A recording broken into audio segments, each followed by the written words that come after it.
Parole de Dieu quotidienne. Job après ses épreuves. Job, chapitre 42, versets 7-9. Après que l'Éternel eut adressé ces paroles à Job, il dit à Éliphaz de Théman : « Ma colère est enflammée contre toi et contre tes deux amis, parce que vous n'avez pas parlé de moi avec droiture, comme l'a fait mon serviteur Job. Prenez maintenant 7 taureaux et 7 béliers. Allez auprès de mon serviteur Job et offrez pour vous un holocauste. Job, mon serviteur, priera pour vous. Et c'est par égard pour lui seul que je ne vous traiterai pas selon votre folie. Car vous n'avez pas parlé de moi avec droiture, comme l'a fait mon serviteur Job. » Éliphaz de Théman, Bildad de Chouach et Tsophar de Naama allèrent et firent comme l'Éternel leur avait dit. Et l'Éternel eut égard à la prière de Job. Job, chapitre 42, verset 10.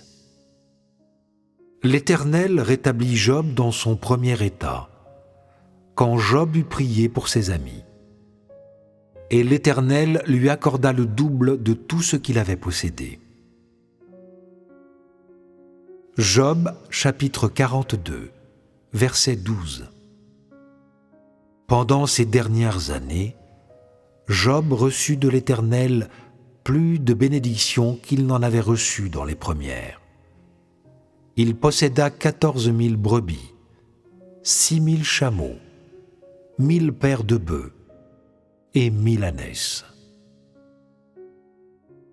Job, chapitre 42, verset 17. Et Job mourut âgé et rassasié de jours. Dieu regarde avec affection ceux qui craignent Dieu et qui s'éloignent du mal, tandis que Dieu considère comme abjects ceux qui sont insensés. En Job, chapitre 42, versets 7-9, Dieu dit que Job est son serviteur.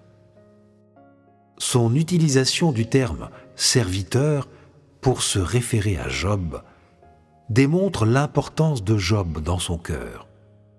Bien que Dieu n'ait pas appelé Job quelque chose de plus respectueux, cette appellation n'avait aucune incidence sur l'importance de Job dans le cœur de Dieu.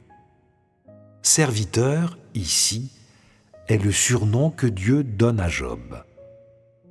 Les nombreuses références de Dieu à « mon serviteur Job » montrent à quel point il était satisfait de Job. Et bien que Dieu n'ait pas parlé de la signification du mot « serviteur », on peut voir la définition de Dieu du mot « serviteur » à partir de ces paroles dans ce passage de l'Écriture. Dieu a d'abord dit à Éliphaz de Théman : « Ma colère est enflammée contre toi et contre tes deux amis, parce que vous n'avez pas parlé de moi avec droiture, comme l'a fait mon serviteur Job. » Par ces paroles, c'est la première fois que Dieu a ouvertement dit aux gens qu'il acceptait tout ce qui avait été dit et fait par Job après que Dieu l'a éprouvé. Et c'est la première fois qu'il confirmait ouvertement l'exactitude et la justesse de tout ce que Job avait fait et dit. Dieu était en colère contre Éliphaz et les autres à cause de leurs discours incorrects et absurdes. Car, comme Job, ils ne pouvaient pas voir l'apparition de Dieu ou entendre les paroles qu'il prononçait dans leur vie. Mais Job avait une connaissance si précise de Dieu, tandis que eux ne pouvaient que deviner aveuglément au sujet de Dieu en violant la volonté de Dieu et en éprouvant sa patience dans tout ce qu'il faisait. Par conséquent, en même temps qu'il acceptait tout ce qui était fait et dit par Job, Dieu devenait courroucé envers les autres. Car non seulement était-il incapable de voir toute réalité de la crainte de Dieu en eux, mais il n'entendait rien de la crainte de Dieu dans ce qu'ils disaient. Et donc Dieu leur a ensuite présenté les exigences suivantes. Prenez maintenant 7 taureaux et 7 béliers. Allez auprès de mon serviteur Job et offrez pour vous un holocauste.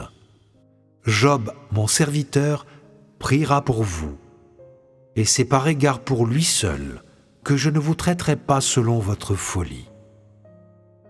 Dans ce passage, Dieu dit à Éliphaz et aux autres de faire quelque chose qui rachètera leur péché, car leur folie était un péché contre l'Éternel Dieu, et donc ils devaient offrir des holocaustes pour remédier à leurs erreurs.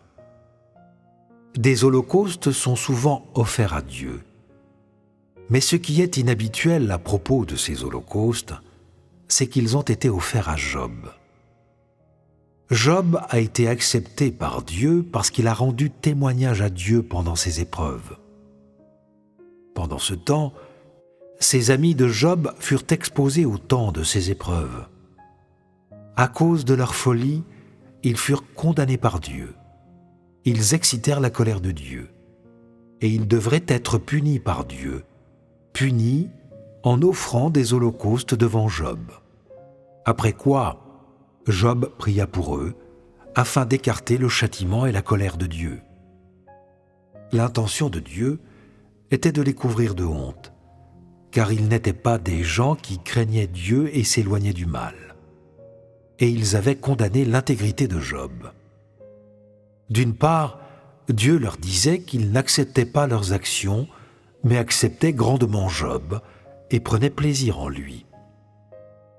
D'autre part, Dieu leur disait qu'être accepté par Dieu élève l'homme devant Dieu, que Dieu déteste l'homme à cause de sa folie, que l'homme offense Dieu à cause de cela, et qu'il est faible et vil aux yeux de Dieu.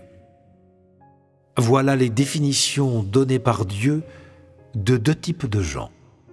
Voilà les attitudes de Dieu envers ces 2 types de gens et l'articulation de Dieu de la valeur et du standing de ces 2 types de gens.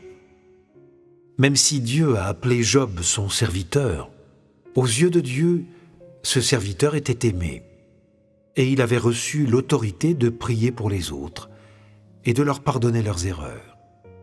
Ce serviteur pouvait parler directement à Dieu et se présenter directement devant Dieu. Son statut était plus élevé et plus honorable que celui des autres. C'est le vrai sens du mot serviteur prononcé par Dieu. Job a reçu cet honneur spécial à cause de sa crainte de Dieu et de son éloignement du mal. Et la raison pour laquelle les autres n'ont pas été appelés serviteurs par Dieu est qu'ils ne craignaient pas Dieu et ne s'éloignaient pas du mal. Ces 2 attitudes distinctes de Dieu sont ces attitudes envers 2 types de gens.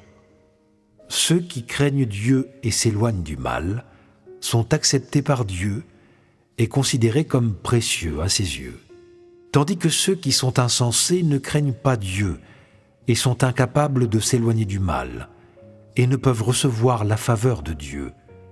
Souvent, Dieu les déteste et condamne, et ils sont abjects aux yeux de Dieu. Dieu confère de l'autorité à Job. Job pria pour ses amis. Et ensuite, à cause des prières de Job, Dieu ne les a pas traités comme il convenait selon leur folie. Il ne les a pas punis, ni ne leur a imposé aucune rétribution. Et pourquoi ?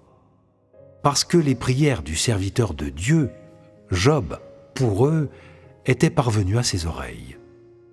Dieu leur a pardonné parce qu'il a accepté les prières de Job. Et que voyons-nous en cela ? Quand Dieu bénit les hommes, il leur donne beaucoup de récompenses. Et pas seulement matérielles non plus. Dieu leur donne aussi l'autorité et le droit de prier pour les autres. Et Dieu oublie et ignore les transgressions de ces hommes parce qu'il entend ses prières. Telle est l'autorité même que Dieu a donnée à Job.